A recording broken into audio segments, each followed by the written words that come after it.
é porque Ele nos ama. E eu preciso confessar que nem todos os versos da Bíblia eu entendo. Nem todos os versos da Bíblia eu concordo. Mas eu obedeço porque eu sei que estão para o meu cuidado, para a minha proteção. Existe um motivo pelo qual a Bíblia diz: trazei todos os dízimos à casa do tesouro. É para proteger as nossas finanças. Existe um motivo pelo qual a Bíblia diz: olha, você que é casado, considere o seu casamento, a sua cama, o seu leito como algo sagrado. Existe um motivo para proteger o nosso casamento. Existe um motivo pelo qual a Bíblia não incentiva que você tenha relacionamentos íntimos, físicos, com pessoas enquanto você não é casado. Talvez você não concorda, talvez não é o que a sociedade diz, mas existe um motivo pelo qual Deus colocou isso, e não é para ser um pai abusivo, é para proteger você de mágoas, de feridas, que podem durar a sua vida inteira. Inteira. Então, quando Deus começa a nos disciplinar, a nossa tendência é dizer: Senhor, por favor, retira de mim a tua mão. Será que Deus não me ama? Mas, na verdade, pelo contrário. Quando nós vemos a mão de Deus começar a pesar sobre nós, por certo lado, uma coisa que tem que fazer logo é se arrepender e voltar. Mas uma coisa que você tem que estar consciente é que, como Deus me ama, senão eu não estaria nem se importando comigo. A correção de Deus, a gente vai ver um pouquinho daqui a pouco, um pouquinho mais sobre isso, mas a correção de Deus às vezes é uma palavra na nossa mente, uma pregação, a leitura de um verso da Bíblia, ou mesmo uma pessoa que pode nos advertir. Deus usa várias formas para nos cortar, para nos podar. Deuteronômio 8,5 diz: saibam, pois, em seu coração, que assim como o homem disciplina o seu filho, da mesma forma o Senhor, o seu Deus, os disciplina. Agora, a expressão "ele corta" tem sido, na minha opinião, erroneamente interpretada na Bíblia. Porque a Bíblia fala: aquele que não dá fruto, ele vai e corta. Mas eu tenho ouvido muitas pessoas falarem sobre esse texto, e eles acham que eles interpretam essa expressão "ele corta" como algo quando Deus vai lá no galho da árvore, corta aquele ramo, pega aquele ramo e joga fora e não se importa mais com ele. Na verdade, deixa eu tentar clarear para você o que está acontecendo aqui um pouco quando Jesus está falando desse texto. Em outras palavras, é como Deus trata os seus filhos que não estão produzindo frutos, com rejeição ou com disciplina. Existe uma diferença muito grande. Muitos de nós entendemos a disciplina de Deus como rejeição. Não. Se Deus está disciplinando você, é porque Ele te ama. Não é porque Ele rejeitou você, é porque Ele ama a você. A palavra grega que foi traduzida como corta é a palavra grega airo. A palavra grega airo significa literalmente levantar ou pegar. Vocês lembram aquela passagem de Jesus, quando Jesus ele tem aquele homem que está paralítico ali, ele tem o leito dele, ele tem a cama dele, e quando aquele homem é curado, Jesus diz o que para ele? Pega o teu leito e anda. Ou toma o teu leito e anda. A palavra que Jesus usou ali é a mesma palavra, a palavra airo. Airo o teu leito e anda. Agora, não faria sentido nenhum Jesus dizer para ele: olha, corta o teu leito no meio e anda. O que Jesus estava falando para ele era: pega o teu leito, levanta o teu leito, bota o teu leito nas costas e anda. É a mesma palavra que Jesus usou aqui. Olha, aquela árvore que não produz fruto, eu airo, eu corto. Mas não é um cortar no sentido de cortar no meio e jogar fora, é um cortar no sentido de... E uma vez eu visitei uma vinha e eu perguntei para o vinicultor: escuta, o que acontece, o que você faz quando um ramo da vinha cai no chão? E ele falou assim para mim: isso é muito interessante, porque quando um ramo cai no chão, o que acontece com ele é que ele começa a desenvolver falsas raízes no chão. E o que acontece é que ele começa a puxar seiva das falsas raízes que ele tem no chão. Só que isso é perigoso para a árvore, porque se der uma chuva mais forte, aquelas raízes vão ser arrancadas e ele vai morrer. Então o que eu faço é, eu vou lá naquela árvore, arranco aquelas falsas raízes do chão e pego esse galho e eu levanto, para que a seiva volte a ser retirada, não dessa falsa raiz, mas do tronco. Quando Jesus está nos falando, olha, aquele que não produz fruto, eu corto, o que Jesus está falando é, aquele que não produz fruto, eu o disciplino para que comece a produzir frutos. Não é no sentido, agora Deus está me podando, significa que se eu não produzir frutos, Deus vai me pegar e vai me jogar fora e vai esquecer de mim. Não é isso que a Bíblia está dizendo. A Bíblia está dizendo, aquele que não produz, eu corto. Aquele que não produz fruto, eu levanto. Aquele que não produz fruto, eu lavo para que comece a produzir fruto. Porque Jesus sabe que se a gente criar falsas raízes e outras coisas, qualquer coisa que seja, as nossas raízes vão ser tão curtas, tão frágeis, que no dia da tempestade elas não vão nos segurar. Não ponha sua raiz no dinheiro, porque no dia da tempestade o dinheiro não vai lhe segurar. Não vai lhe segurar. Alguns anos atrás, lá no Rio de Janeiro, um dia meu telefone toca e eu estava, um amigo meu, pastor, que fala assim, Márcio, eu tenho essa pessoa que mora no Leblon e ela está passando por uma dificuldade, e como eu moro longe, eu preciso de um pastor que more perto, de uma igreja perto dela. A nossa igreja era no Leblon, então nós fomos visitar essa mulher. Sabe quando você entra numa casa? Sabe quando você entra numa casa que o pessoal assim, não tem que disfarçar que você é pobre? Que é tanta riqueza, mas tanta riqueza, mas tanta riqueza, que as empregadas dizem, é pobre.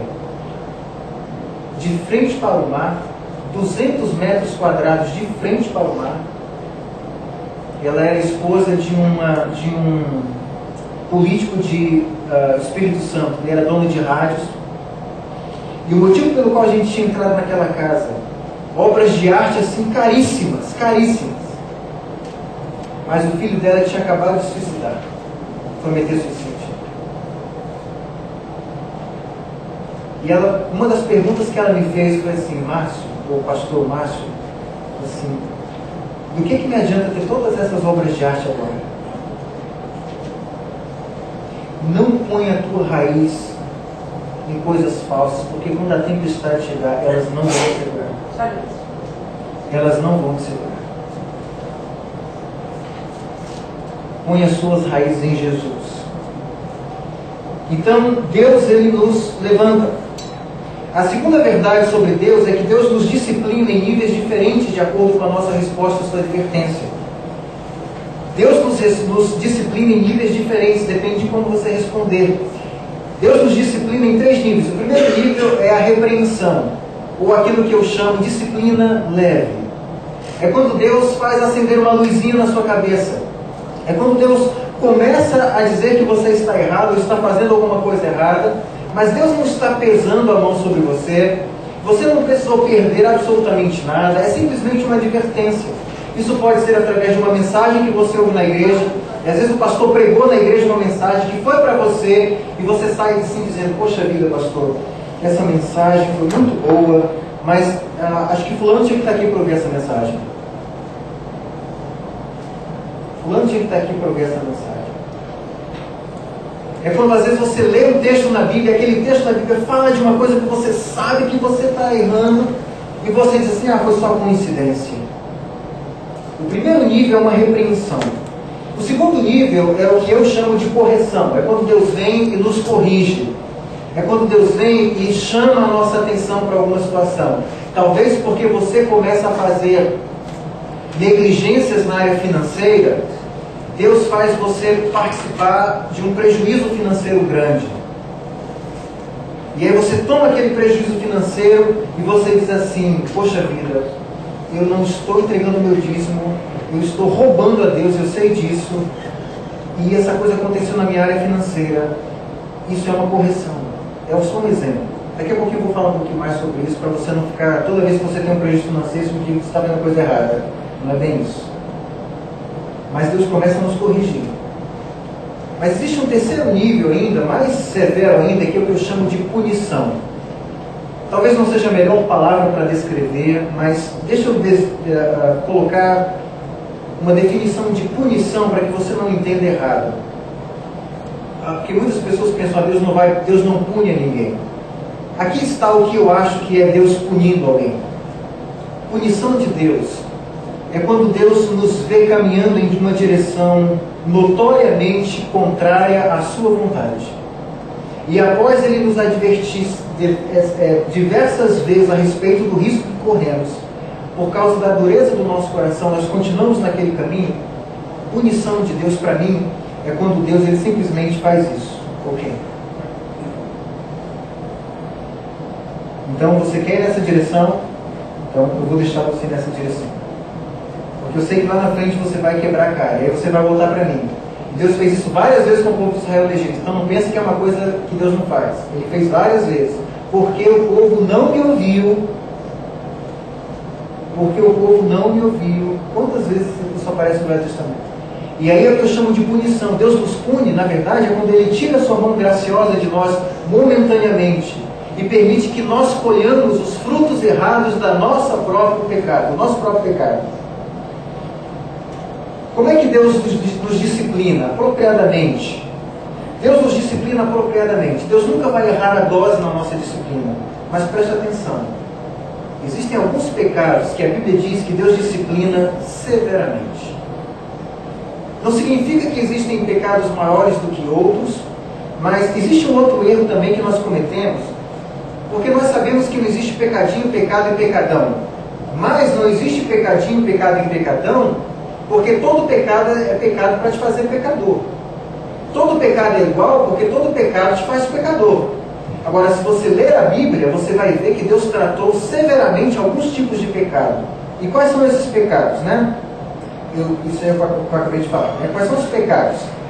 Primeiro pecado, o pecado de não perdoar. Deus trata muito severamente o pecado de não perdoar. Na verdade, a Bíblia fala, Deus inclusive, Jesus falou, olha, você vai ser perdoado na medida em que você perdoar. A medida em que você perdoar é a forma como você é perdoado. Deus trata severamente alguns pecados e o não perdão, gente, é um dos pecados que eu acredito que Deus trata severamente.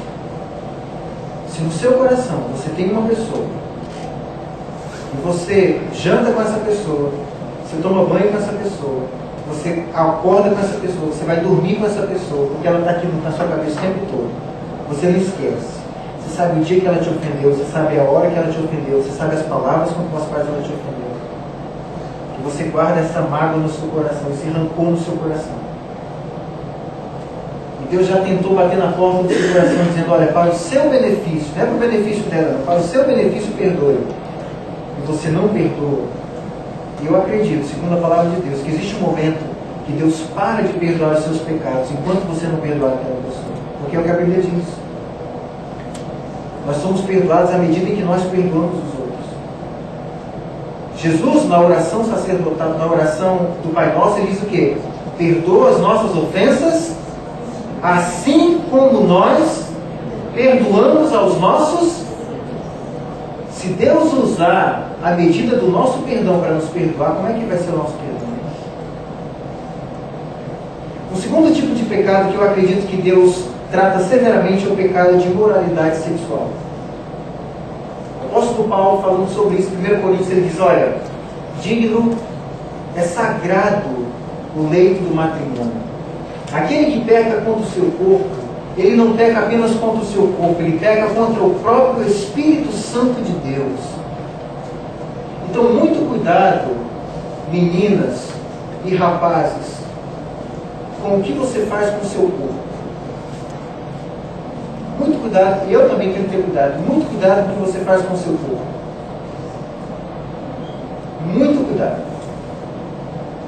Inclusive dentro do próprio casamento. Esposos, cuidado com o que fazemos com as nossas esposas e vice-versa. O que eu vou falar agora é uma coisa dura, mas eu sinto que eu devo falar. Esposos, primeiro para as esposas, muito cuidado.